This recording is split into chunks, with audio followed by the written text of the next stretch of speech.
So today is about sample selection and sample selection in regression models. It's going to be the last couple of videos in our sequence of lectures in Econometrics B. So far we have assumed that we have access to a random sample from the population. So today we're going to challenge that assumption and see what happens with our ability to estimate and identify the parameters of interest in regression models when that's not the case. So the outline for this treatment of its sample selection is the following. Everything is found in basically in Woolrich chapter 19. So that's where you find all the description of what we're going to do today. Maybe with the exception to the last point, which is about non-parametric bounds. But anyway, we'll get to that. So first, we're going to look at sample selection issues that arise in regression models, in particular in the linear regression model.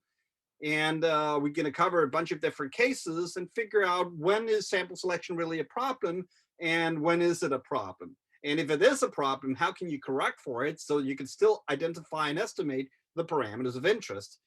And it turns out that in many cases, for example, the case of what's called incidental truncation, you would need an exclusive restriction. That is something that explains why there would be selection, why you would be selected into the sample, but does not explain the outcome variable of interest. So the leading case here would be, for example, the wage equation. You want to estimate the wage equation, but you only have wages for people who are working. Then your sample selection equation or your participation equation would be an equation that explained why people are participating in the labor market. Okay, so like a binary choice whether or not to be participating in the labor market. Now, for that, we need something for identification of the parameters of interest. We need something that explains why you are participating in the labor market, but has no direct effect on your wage. That can be hard to find variables like that. But anyway, we'll try to see if we can come up with some ideas for it and discuss that in particular. So that's really a central point if you want to work with models like that, is you need exclusive restrictions or exclusion restrictions. After having talked about that important topic, we move on and talk about likelihood models. So here these models are estimated usually in two steps, but sometimes you would like to jointly model that process of selection and then the variable of interest. And sometimes the equation of interest is not a linear regression model, but maybe a binary response model. Okay, and then you need to write up what is the joint likelihood of both the selection and the equation of interest. So we'll look at a few examples there. Things becomes a little bit more hairy in these cases, but we can do it. And then finally, at the end, I'm going to talk about something called non-parametric bounds and set versus point identification in the sample selection model. I have to emphasize, let me just emphasize right from the beginning, this is not like something that is expected for you to really replicate at the exam. In fact, I would consider this outside the curriculum. Yet I've chosen to include this discussion to kind of, for your intellectual development. And, if you lack of time, I'll suggest you skip that part and focus on the most important parts in the beginning. Here we'll discuss, for example, what is the type of variation that you would need in the exclusive restriction to get point identification, okay? And what are the circumstances where you would only be able to say something about getting an interval of the parameter of interest if you're not willing to make, say, distributional assumptions of the error term. Okay, so this sheds lights on how important are the functional form restrictions that we are putting on the model, such as linearity and such as assuming that errors are normally distributed and so on. Okay? So yeah, anyway, we'll get to it. So sample selection can happen for a variety of issues, and here's just two groups, and I've grouped it into what I think of as the sample design and what can be due to behavior. For example, in the former case, you would say, for example, you may have selection based on an explanatory variables. Maybe you only go out and survey people aged 30 to 50. Okay, is that a problem? Well, that depends on basically whether that is independent of whether that is basically a non-random draw, or you've appropriately controlled for age in the structural equation. So anyway, we'll look at it later. But another example would be truncation, where you would have, for example, sample selected based on the variables of the dependent variable. This would be, say, for example, this would be obvious. This example here would be, you have the independent variable of some of the explanatory variables that you have sample selection based on. But sometimes you have it on the left-hand side variable. Okay, and an example here would see, okay, we want to explain why people are wealthy as a function of a bunch of explanatory variables, family background and whatnot. But then you only survey people who are poor in the sample, or below some threshold, or in some wealth interval. And that's the data that you have. And so then we want to know, when is sample selection a problem? It turns out to actually be something you need to correct for. And we'll talk about that type of truncation based on the left-hand side variable in what's coming. And then that is not really due to behavior, right? It's just due to the way we collected the data, right? We just chose to sample only individuals who are poor, or oversampling them, for example. Anyway, so we'll move on to sample selection due to behavior. And this is happening in many different cases, like due to the behavior by the respondents. Some people just choose not to respond. Like maybe you're super busy, so you're not willing to spend the time on responding to that survey about how you spend your time, and then that's going to potentially give some problems for analyzing those data, because it seems like a non-random selection. There could be attrition in for example, in panel data sets. Some start observing a lot of people, then people stop responding after some time. People just drop out of the sample. And then I've actually chosen not to focus so much on this part. I think it's you have to read that yourself. But the reason why I do that is we often end up working with the Danish register data, and there's really only one type of attrition, and that's attrition by death, or or potentially moving out of the country. That's the only way you could get away from Statistics Denmark, right? So so in many Danish contexts, it's less of a problem. But of course, if you're working in other types of data, and especially survey data, you would have to think seriously about this. But we have to make priorities, and they just chose not to spend so much time on it. Does not mean that it's not important. And then there's, for example, incidental truncation, still due to behavior. And this is the example I talked about before. That would be where the dependent variable is unobserved because of the outcome of another variable.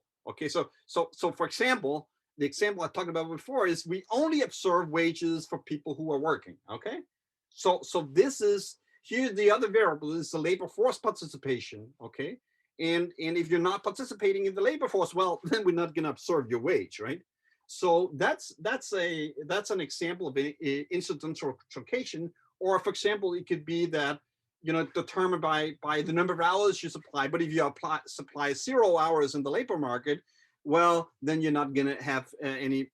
Then you're not going to have any wage, right? So we will not have access to that wage in the sample, or your income, or whatever the outcome variable of interest is, that is a result of you participating in the labor market. Okay, so these are the basically the different categories, and then we're gonna basically have in mind all the time for when is sample selection a problem? When can I ignore this? In the overall message here is the problems with sample selection arise when that selection is non-random and result in a non-random draw from the population of interest. So maybe you're interested, actually in the potential wage offers for all people in Denmark, and find out what is the effect on the wage for everybody, but not just for the people who are currently working, or where you observe the wage. Okay, so that's pretty much the agenda. We need to figure out when is sample selection a problem, and what can you do to correct for it. So let's be specific now. So we consider the regression model, the linear regression model here. So we have an outcome variable y1, which is equal to x1 beta 1 plus u1. We're going to assume that the conditional mean of u1 given x1 is equal to 0, so that the conditional mean of y1 given x1 is equal to x1 beta. Okay, here the subscripts 1 really refer to, the first equation number 1, okay, the structural equation. And then later, sometimes we will have equation number 2 that describe the selection equation, and some variables would have subscripts 2, okay? And then some variables are entering both in the structural and the other equation, okay? So anyway, so that's our equation of interest. If we had a random sample of both x1 and y1, well, we could just run a regression and we would be able to estimate beta 1. It's identified under this restriction, and we have a random sample. We'll then be able to estimate beta 1 just by OLS. Okay, just get a consistent estimator of beta 1. So the problem is that y1 and x1, they're both unobserved when some selection indicator is equal to 1. So like in for example, in the case with the wage equation, and for people who are not working, okay? But this could be for other reasons too. So it could be, for example, that they were not just selected into the sample. So think of S as being the rule for whether you're selected into the sample. So if we run a regression on the selected sample, we effectively condition on that variable. That variable may not be random and not be independent of the explanatory variables, and then you have then you get into problems. So the implication of this is we can't really work with this regression, right? Because we can't really. The object of interest is the regression equation where you have y1 conditional on x1, which would be equal to x beta, but that's not what we can work with. We will have to work with the regression function where we are also conditioning on the data that we have. Okay, so this is what we have, and that's not necessarily equal to x beta or equal to the object of interest, which is the conditional mean of y1 only conditional on x1 and not on the selection. So we don't want to, we want to make inference about this object. Okay, so the problem is we need to condition. Okay. So here's a little picture, and this is what I'm going to carry around in the background. So we have a model here that's generating some data in the population, or some data generating process. And that's basically based on a set of variables, W1 and W2. And now just think of W as a collection of Y's and X's, okay? And then, but then some of these variables are only observed in the selected sample, whereas both of these variables are observed in the selected sample, but then in the non-selected sample, well, you would not observe W2, okay?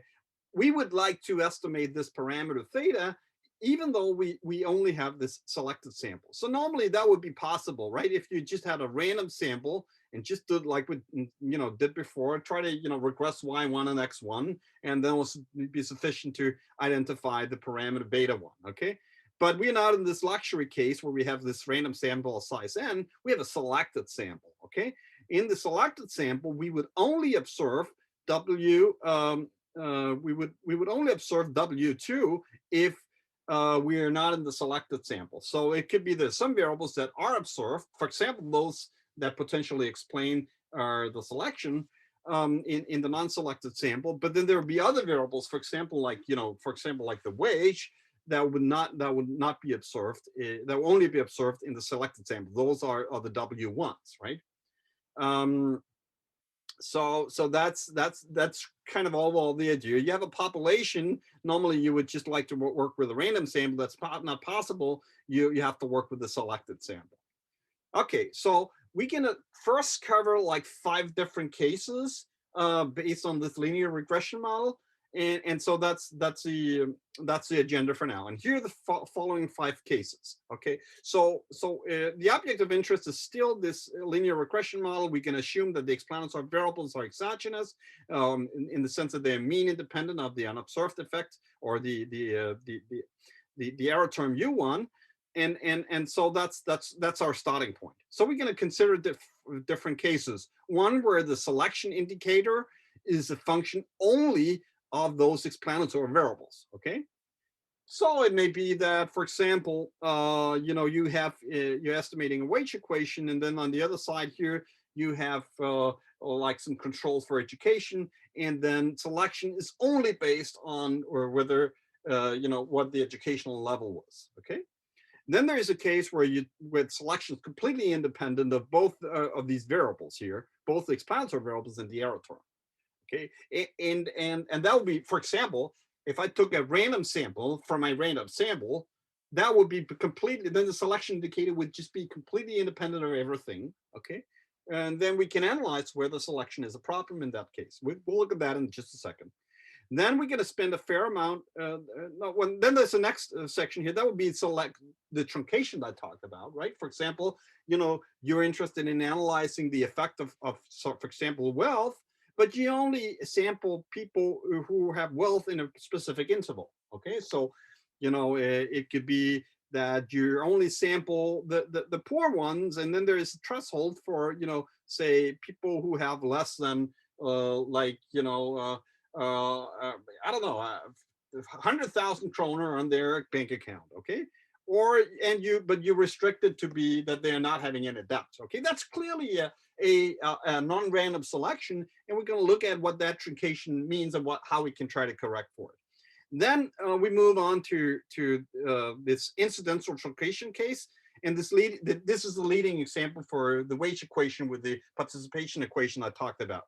Okay, so that would be like a discrete response selection with dependence between this error term here, the unobserved parts that explains whether you're participating in the labor market, or could potentially be correlated with what unobserved parts that explains the wage. Very intuitive, right? That's potentially a issue. Turns out if that's the case, you have to correct for this sample selection. So we're going to look at that.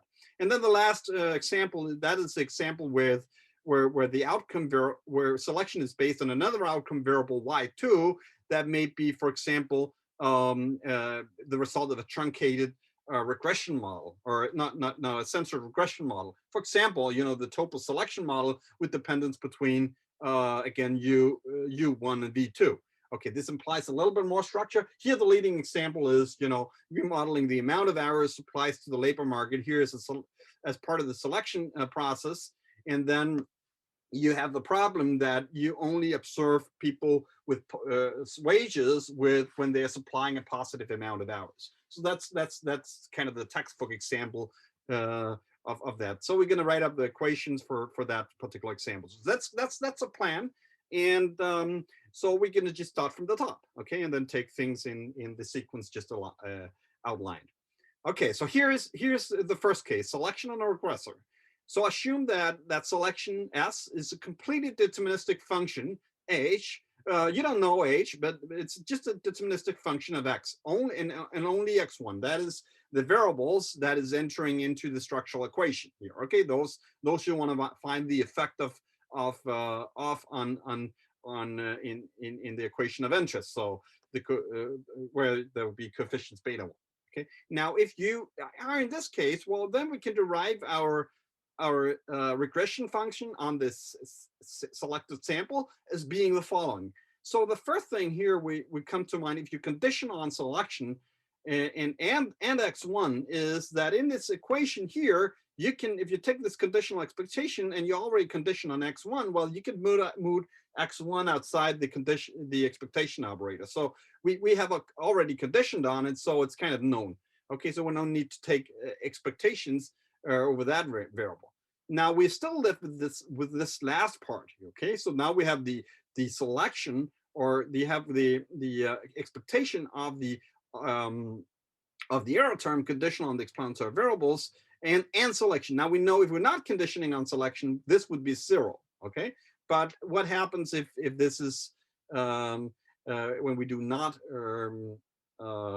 do that? Okay, so we have to work with this selected sample. But now S here, that is just a deterministic function of X. So you could just, instead of X, putting H of X inside. But then we've already conditioned on X. Well, that's completely sufficient to that is sufficient, or for then we don't need to condition on it on functions of x. Okay, because basically if x does not at all matter for you, well then the function of x does not matter either. Okay, so then essentially we can reduce this expression to the conditional mean of u1 given x1, but then we're assuming these variables are exogenous, so then we put that to 0 and we're left with x1 beta, which is identical to the object of interest. So in other words, if you have a selection on a regressor that is where selection is determined and based on things you already control for or is in the structural equation,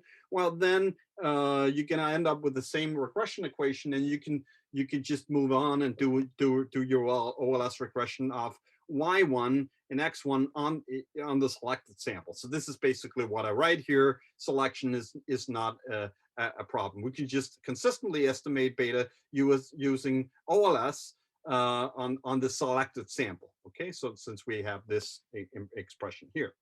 So let's move on to another case where selection turns out not to be a big deal or not a problem. It is when we're assuming that the selection is independent of x1 and u1. Okay, so we could do the same exercise as before. We take a conditional expectation of y1 given x1 and s1. And remember, again, y1 is equal to x1 plus beta plus u1. Okay, so we can move x1 beta outside the expectation operator because we already conditioned on it. And then essentially here,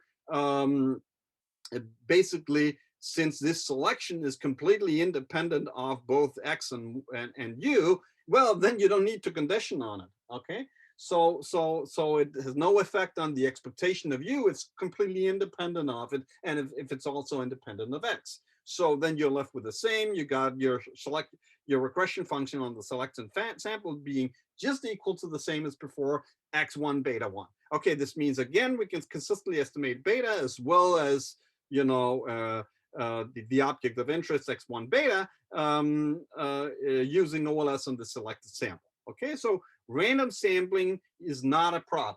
And I mean, it would be surprising if that would be the case, right? I mean, you take a random. We know this works under random sampling, and under our identifying assumption that x is exogenous in the sense that this conditional expectation is 0. So now what you're doing is you're taking a random sample off a random sample, and that's a random sample, right? So and that's, you're completely allowed to do that. And I mean, while this seems trivial, it's really good to know, right? Because sometimes we are forced to make random subsamples of the data set. Maybe you're working with fantasillions of observations, and you want to just while you're working, you want to not wait for the computer for those fantasillions of observations to be processed. So you just take a random sample and work, say, with a 1% sample. So then what this result tells you is that that's completely okay.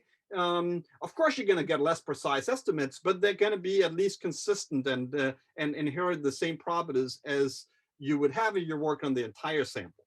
Okay, and then of course you can look at the standards. Are they good enough for me? Well, at least for my first trials.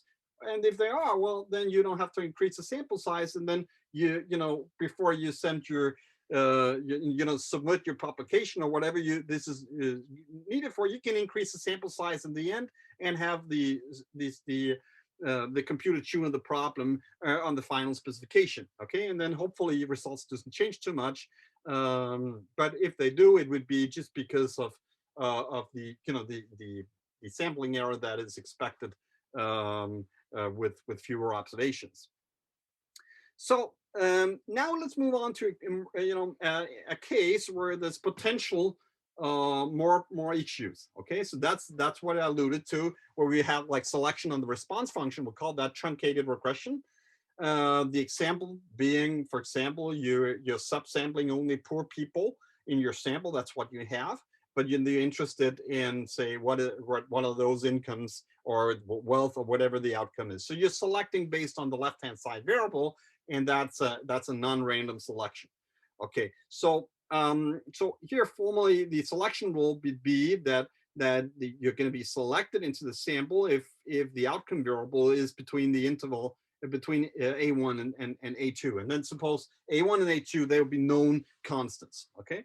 And then in that case, we only observe both Y1 and X1 if S is equal to 1. Okay, so that's actually in contrast to the case we have with incidental truncation that we'll look at in that's case 4 in just a minute, where it would only be Y1 that would not be observed. But here we don't observe Y1 and X1, okay? If selection is equal to 0, okay? These A1s are and A2, they are known constants, and obviously, you know, A2 is going to be bigger than A1. Otherwise, there will not really be a lot of observations selected for your sample. And then we don't need to have truncation for both sides, of course. We could have truncation only from below. In this case, A2 would be infinity. There'll be no upper bound, or you can have truncation only from above, which corresponds to A1 being negative infinity. So effectively, there'll be no lower bound. Okay, and that, you know, sorry, for example, if you only sample poor people, you're also allowed to have all the poor people with depth, or so that's truncation.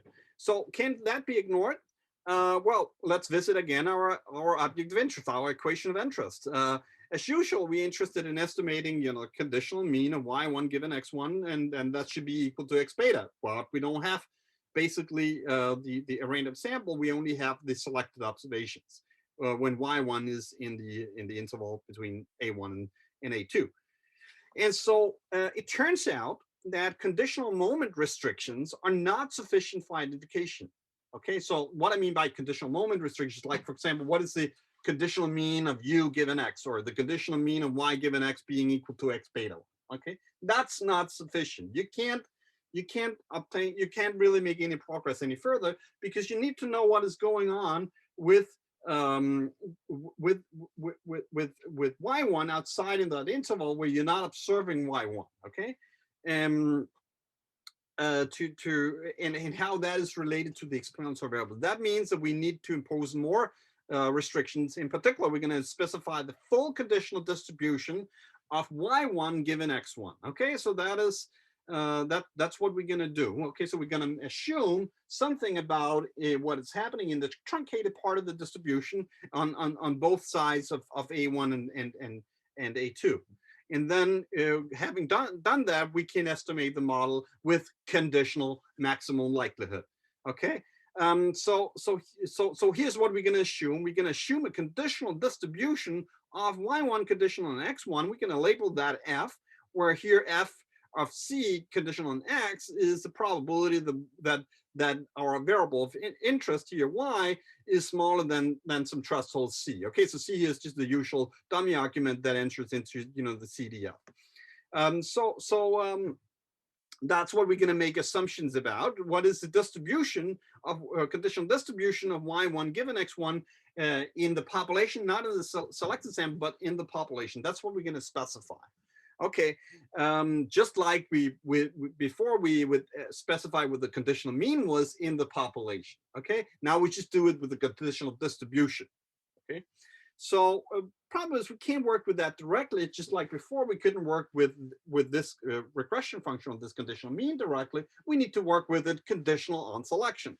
Okay, so that's what we're going to do now. So we're going to work with selection. Before we do that, let's just talk a little bit about conditional densities in case you're not totally updated and remember everything from, you know, your statistics course. So here's a formula for a conditional probability, which is kind of what we need to derive. You know, we need to derive something conditional on selection, right?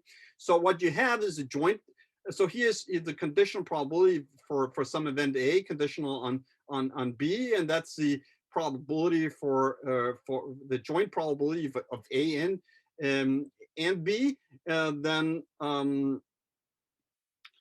conditional on the probability that the event B is happening. Okay, so it's like, you know, the probability for both things dividing the probability of B happening. That's really the probability of A conditional on B happening, right? So that's what we do. And then let's use this formula and use it in our context. Okay, so we're interested really in deriving the conditional probability that y is smaller than some threshold c, conditional on x, and conditional on selection. Okay, so our event B, that's selection, and then we are basically interested in the event A, that A is smaller than C. Okay, so that's what we have. So we want to have the probability here for y smaller than C, and then and selection, that's this guy up here. Again, we condition on x1 as we always do, and then we divide with the probability of selection. Okay, so I'm just using this rule here. Then what is this guy here? Well, we know that basically the probability of being selected and C being, or y1 being smaller than C, well, that's the same as the probability that y1 is between A and C, right? Because it has to be smaller than C, and it has to be selected, so it has to be greater than A. And obviously C has to be in between A and B, so that is a restriction. So then we'll condition on X too. And here, this is the probability of selection. Well, when did we have selection? That was when this event occurs. So this is just, you know, substituting in that equation here. So you got this. Okay. Now what is the now we've specified basically a probability or a cumulative density distribution for y1. And what is it that we have here? Well, what we have here is the probability that y is smaller than C, but then we need to have also take account for y1 being smaller than or bigger than A. So we need to subtract that, right? So that's a probability. This probability is a probability that y is smaller than C, but then subtract the probability that it is smaller than A, because it's bigger than A, right? So that's what's going on here. And then similarly, you have the probability for y1 being in this interval, so you got the difference between the CDF at the two truncation points. Okay, so that's straightforward manipulation with probabilities and CDF functions. Okay, we still haven't really said what F is. We just say it's some conditional probability distribution for y given x1. Then in order to obtain the density, this is what we need for our likelihood. We're going to do maximum likelihood in just a second. Then we just differentiate this object. This is the denominator here does not depend on C, right? So basically we can leave this as a constant. We don't have this term that's not dependent C, so that just jumps out. And then what is this? Well, the derivative of the CDF, that's a PDF, and that's that we call little f. Okay, so then we're left with this. So now we have really the conditional density for y evaluated at some point C, conditional on X, and selection. Remember, we that is not what we made assumptions about, but it's derived from our assumptions about what the conditional distribution of y given X is. Okay, so let's put all this stuff together and plug in some data, evaluate the conditional density at the points, take logs, sum over the observations, and then you got your likelihood function. And notice here, we're multiplying with the selection indicator because we are essentially, only evaluating the log of the likelihoods for the selection sample. So, here, you would only have a likelihood contribution for these sample selection. Okay. Now that implicitly there's an 1 minus s over here, where you have the density conditional on not being selected, but well, that's not really adding to the likelihood. And then we just plug in what we had on the previous slide for this conditional density. That's what we have here, and then you're ready to do a maximum likelihood or conditional maximum likelihood estimation, maximizing this with respect to whatever parameters that are entering in here. And so before we do that, we need to put functional forms on those distributions.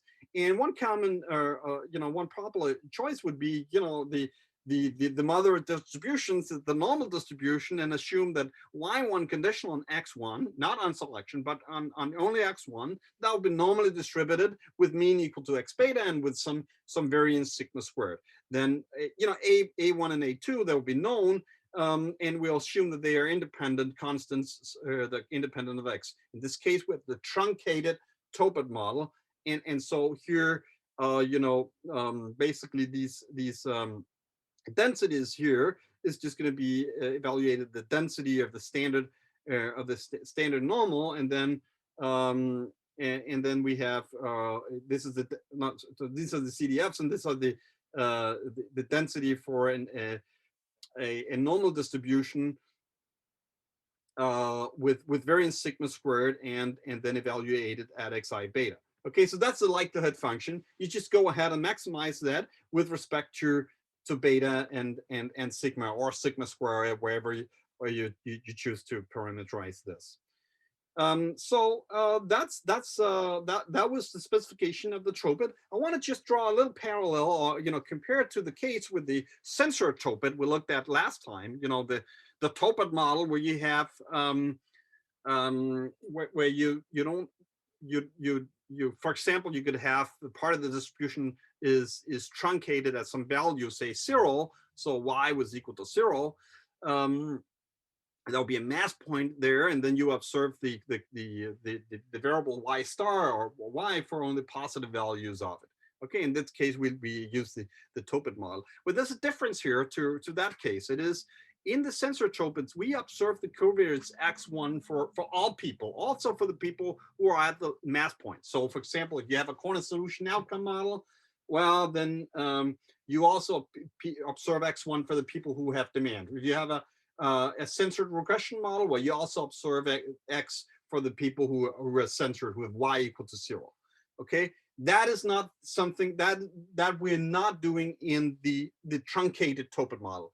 Okay, so these models are different in that respect. If you have data to use the censored Topit, well, you would, that would be best to use that, since we'll not lose the information of x1. You should use it, right? You always use the information that you have.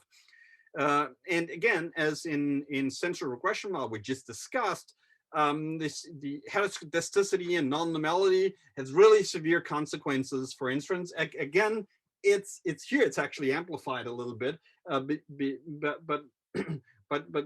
this is natural, right? You're making assumptions, actually pretty bold assumption about the distributional assumptions, and part of the distribution where you don't really observe it, where you can't verify those distributions.